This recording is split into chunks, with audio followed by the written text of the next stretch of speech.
Cavan Community Radio.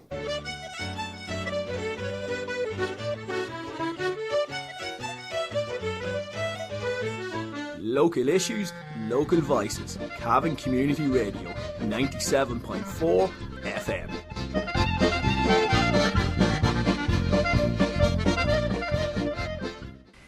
Good afternoon, this is Margaret Neylon and welcome to Healthy Times.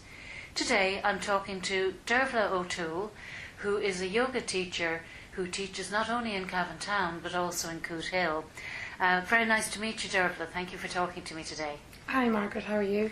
Good. Now, just tell me, how did you actually get involved in yoga? Because it's not really possibly all that popular in Ireland, is it? Or is it, maybe? Well, it's getting much more popular than it used to be. Yeah. I got into it. I actually suffered from an illness about 9 years ago. I had leukemia. Oh. And I was quite sick. And I would have, before my illness, I would have been quite active. Yeah. I was advised not to do very strenuous activities. And I just came across yoga. My friend mentioned it to me as a way of managing stress. Yeah. I started going to classes and I just fell completely in love with it. And where did you actually train then yourself? I trained with the YTTC. They're based in Lisburn in Uri, or Lisburn in Armagh, sorry, but they... I did it in Dublin, in All Hallows in Dublin. Yeah. And is it a long course to It's about train? a year and a half. Right. But you would have to have yoga beforehand. Ah, right, Really yes, experienced having done it previous yourself, to- yeah. yes. And I believe there are some sort of various types of yoga, is that correct? Yeah, there's the main ones, well, they all originate from Hatha Yoga, but there's a lot of branches now. The three main ones would be Hatha Yoga, Right. Iyengar Yoga, and Vinyasana Yoga. Right, what do those names Or Ashtanga actually Yoga. mean? Well, Hatha Yoga would be a mix. Within the classes, it would incorporate relaxation. Right. The asanas, or what asanas mean, the practice, the actual physical activity, All right. maybe Yeah. a little bit more gentle, and then you would have breathing involved in it. Right. Iyengar would be, it would branch by a man called Mr. Iyengar, and what he does is he would maybe pick about 10 poses and just really work in detail with them. Right, yeah. And then Ashtanga Yoga would be a bit more physical. Do you have to go on any particular diet? Do you have to be a No, not vegetarian at or all. anything? Not No. at all. I mean, it did originate from India. Yeah. And actually, the word yoga actually means unite or union. Oh. And what it really means is mind, body, and spirit, or mind, Right. body, and Being at one. Sort yeah, of thing. being at Very one. good, yeah. And the way yoga works is you get down, you do simple exercises, simple stretching, and when you do that, you come into your body, so you tend to Right. relax down a little bit more. Yeah. And I mean, it's been going for quite some time, hasn't it? Yes. Isn't it quite an Oh, ancient yes, art? thousands of years old. Great. So it's obviously very important, I presume, in the East. Yes. Is it? Yeah, and yes. particularly in India, of course. In India, they would use it Yeah. a lot. They would a lot of places they would incorporate it into their daily routine. Yeah. Would you Yeah. I presume you'd recommend us to do things like that ourselves Yes. here, you know? I mean, now when saying that, I do try to do it every morning. Yeah. I'm not. But the one thing I love about yoga is you can do the same exercises, but you get something different out of it every time. Right, yeah. So, you do a pose, let's say like bridge pose, but every time you do it, you feel a little bit different. Initially, it might be a bit more physically challenging. Right. Then other times you might just feel the benefits of it. Yeah, and so if you're tense, I presume doing the yoga stretches would be Yes. extremely good for Well, you. we would do. They say that when you do the yoga stretches, although they help the physical body, they also stimulate the internal organs. Right, so it's very yeah. holistic, obviously. Yeah, well, yoga, the asana, they call them asanas, which is the practice, is very good for your endocrine system, Right. which is like your thyroid. So it can stimulate the metabolism. Oh, yes. It's very good for your circulation, and it also is very good for your abdominal organs, like your Right. kidneys and your liver. Yeah. So it's very good for detoxing. All right. And then also with the poses, you would be working a lot on the shoulders and the back. Right. So physically, it can help with shoulder tension Right. or backache. Yeah.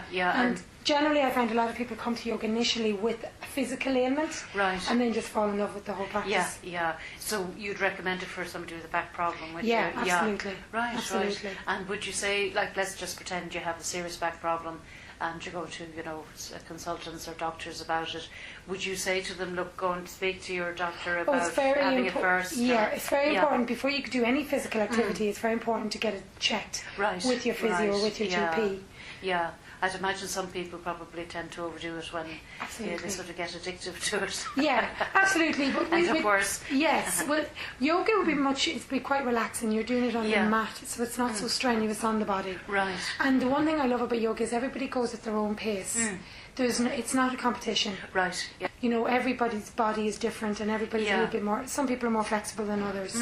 So you just go at whatever pace that you can go at. And the breathing is very important as well, isn't it? Yeah. And within the asanas, we'd incorporate breathing exercises. Right. But then at the end of every class, you would practice breathing. And in yoga they call breathing the breath of life. Right. Because when you're born, you take your first breath. Of course, yes. And if you ever watch, I always say, if you ever watch children, they breathe from their tummy, from their abdomen. Yeah. As we get older, we learn the word stress, and we start breathing from upper chest. Yeah. So the more you can practice your breathing, the more we open up our lungs, the more oxygen you get into your body, the more energy you would have. It gets much more cleansing. Don't they say that? Is it a turtle only breathes once every minute? Oh, really? Lasts for about 200 years, so it's a bit of a message. So I believe, anyway. Well, that's it. The more you use your breathing, the more you can take nice, good, deep breaths in and breathe out. And I find, and I know from my own yoga experiences, I know a lot of people initially are like, they just don't get this, this deep breathing. But the more you practice it, it just becomes second nature. Yes, because it's the way we should be, isn't it, really? It's just like it's changing your habits. Yes, and I'm sure it has detrimental effects on us by not breathing properly, doesn't it, really, So tell me, if I went to one of your classes, first of all, how long do they last and how many weeks are they? Well, generally a class would last either an hour 15 to an hour and a half. When you come in at the start, we tend to do maybe 5 minutes. It's called grounding. Right. Where we would just sit and close our eyes, let go of the day. Yes. Bring yourself into the room. Then we would do the physical practice, which is called the asana practice. Right. And it just depends on the yoga teacher. My yoga would be it'd be a mixed level, I suppose, where it can be challenging initially, and then you can kind of pick it up. Right. And then we usually try and incorporate about 10 or 15 minutes of what's called shavasana, which is relaxation at the end. Right, yes. And then within that, hopefully, we incorporate some breathing exercises. Yeah, right. And is it sort of not recommended for any particular type of person, or does it seem No, to suit it's recommended for anybody. Yeah. It depends. You can get... There's all different styles of yoga, so some are more challenging than others. Right. So people who are quite athletic maybe like a bit more of a physical style of yoga. Yeah. As for people who may be a little bit older, can do...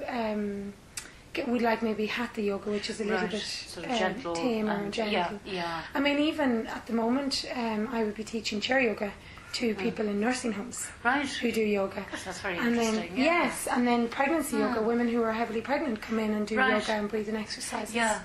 And then I would also teach mother and baby yoga. So even babies are starting to do yoga. So tell me about, first of all, the nursing homes. I mean, it must be very good for them. Oh, it's fantastic.